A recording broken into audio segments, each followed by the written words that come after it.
I think the spirit of the award should be recognition of the fact that an individual can do things to make this institution, Harvard Medical School, and its parent institution, Harvard University, as good and as great as it possibly can be.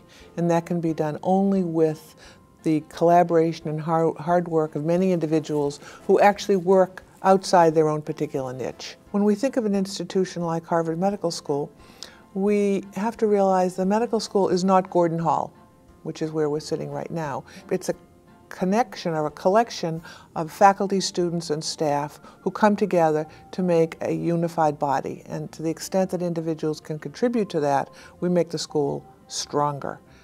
I think a lot of individuals take pride in doing that. When I started my professional career, I was totally at the Brigham and Women's Hospital in the Department of Radiology, and the chair of that department and the head of my particular division were very committed to making sure that everybody in that department understood that our academic home was Harvard Medical School and that we should play an integral role in its success. We should become involved in all of its activities. They encourage, and then they say, by the way, Barbara, there's an opportunity and we'd like you to consider being on the admissions committee for the MD PhD program. But it was the first foray that I saw into how an individual can actually change a big component of the curriculum by working across disciplines and across schools. I guess 25 or 24 or 23 years ago, I can't even remember, Dan Tostas and the former dean asked us to set up a Department of Healthcare Policy in this medical school. That department hadn't existed.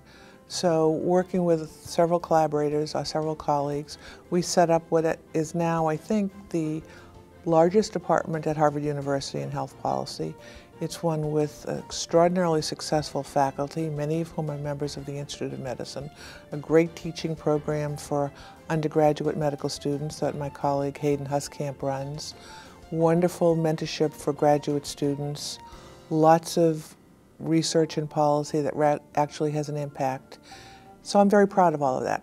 I tell my faculty all the time to try to serve on promotions committees, faculty councils, various ad hoc committees around the medical school. I advise them to do that all the time. It's good for them to do it for a couple of reasons. One is they get beyond their own particular discipline and department.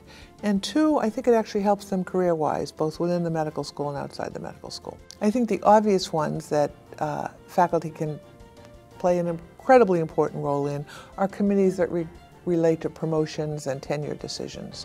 Those determine the future of this medical school from an academic point of view. Other decisions, other committees involve the selection of individuals for graduate programs.